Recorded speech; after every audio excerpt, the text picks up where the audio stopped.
Hey there everyone, RayBuildsThings KP Master Builder here. I'm going to run you through a quick build tutorial on one of the most basic coils out there. It's going to be the Micro Coil. This is going to be your jumping off point in learning how to build, and it's going to be a lot of people's go-to basic build. So I'm going to run you through everything in detail, and let's get down to it.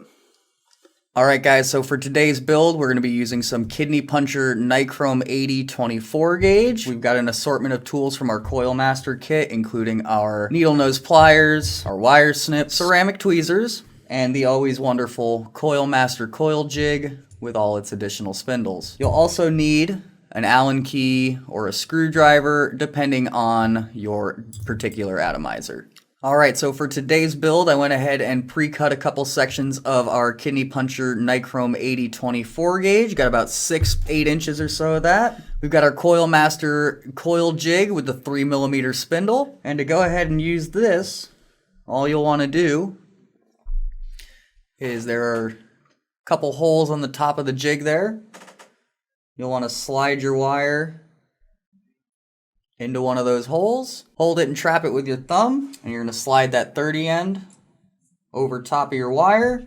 You want the screw there to catch underneath it, and then you just start twisting. What we're going to do today is we're going to do about a 10 wrap because we are going to be running it on a regulated device, so we want a little bit extra surface area, get you a little bit better flavor.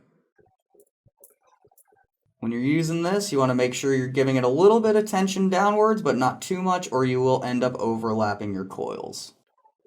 And that should be 10 wraps, and I'm going to go ahead and wrap the other one off camera, and we will come back and get them installed. Alright, so we got both coils all made up. Now it's going to be time to install them in our Addy. Alright, and today we're going to be putting our build in a Vector RDA from VLS. It is a 3-post top airflow Addy, really great flavor. And we're going to go ahead and show you how to install coils in a 3-post RDA. So when installing on a 3-post RDA, we usually want the coils to sit in the middle. That way we can line up our airflow a little bit more easily and also get the most amount of cotton that you can get in there as possible. So what I personally like to do is what I'll actually do is I'll take this top wrap, I'll over wrap by about a quarter turn. That way you have something that looks like that. And what I do is I'll take a pair of tweezers or pliers or really anything that you want to bend them with, and I'll grab here at the base of the lead and I'll give it a little bit of a bend out. And then that way both of your leads are coming off essentially on the same plane. Then what you can do next is if you take your bottom lead here, bend it out 90 degrees, take your other lead, bend it 90 degrees the same way. Now grab this lead here and then bend it back straight.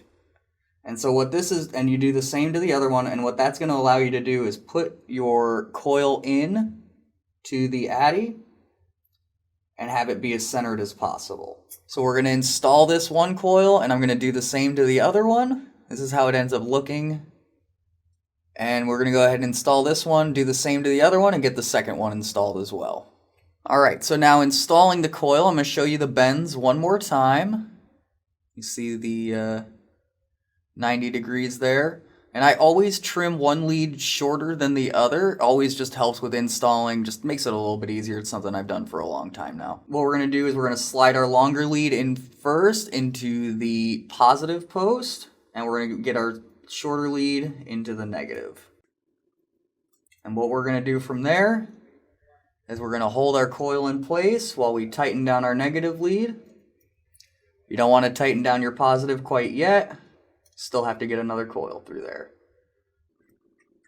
And I'm going to go ahead and bend and install the second coil, and we will show you how to tighten it all down. So now we've got both of our coils in the Addy. What we're going to do is we're going to go ahead and tighten down our positive post. Make sure that's nice and snug. You don't want to tighten it too tight or you will break the leads. Make sure everything's snug down. We're going to snip all our leads. I'm going to do this off camera, and then I will be back to show you how to clean the coils up. Now we have our 2 coils in, our leads are all trimmed. What we're going to do is we're going to go ahead and push our coils a little more towards the center. What you can do is use the original rod that you wrapped your coils on, and just kind of pull them, push them around, and get them lined up where you want them. So there we have our coils all centered up. Pretty much equal distance from the posts, equal height from the deck. And what we're going to do is we're going to go ahead and dry fire these and make sure they are heating up evenly, making sure they're heating up from the center out. What you'll need for this is a pair of tweezers. Normally we use ceramic because they're non-conductive, so you can actually pinch your coil while you're firing them. Personally, I like to let off the button, then pinch them, but to each their own. So we're going to dry fire these. Watch for them to heat up. They're heating up on the outside right now. We're going to go in and pinch a little bit, flip it over, pinch the other coil a little bit, give it another fire. Those are almost getting there. Another thing you can do, you can slightly strum them, so you can actually scrape your tweezers across the top of the coils, and that'll hopefully help get them a little more even. So those look pretty good. I'm going to take them off camera, get them fully cleaned up, and then we will be back up to wick them. So for wicking today, we're going to be using Vapor's Choice cotton. Already got a couple strips pulled out here. What we're going to do is we're going to take one, we're going to turn one of the ends into a nice fine point. That way it's going to slide through the coil nice and easily. We're going to take our coil, and we're just going to slide our wick through it. We're going to grab it on the other side. Sometimes you need to get a pair of tweezers or something. Pull it through and do the same thing for the other side. Alright, so we got both sides, got some cotton in it, we got a lot of cotton in there right now. What we're going to want to do is we're going to find our handy dandy scissors, and we're going to trim up our cotton. You can just kind of eyeball it, whatever works for you. It's a lot of trial and error when it comes to wicking, seeing what wicking style works best for you. Then all I do is I take a screwdriver and I just tuck my wicks underneath my coils like this.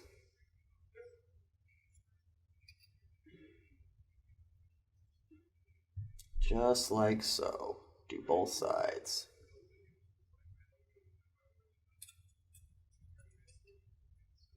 And tuck the other side. And that's how she looks all wicked up. Alright guys, so that was the build. I'm going to go ahead and take a vape on it and we'll see how she performs.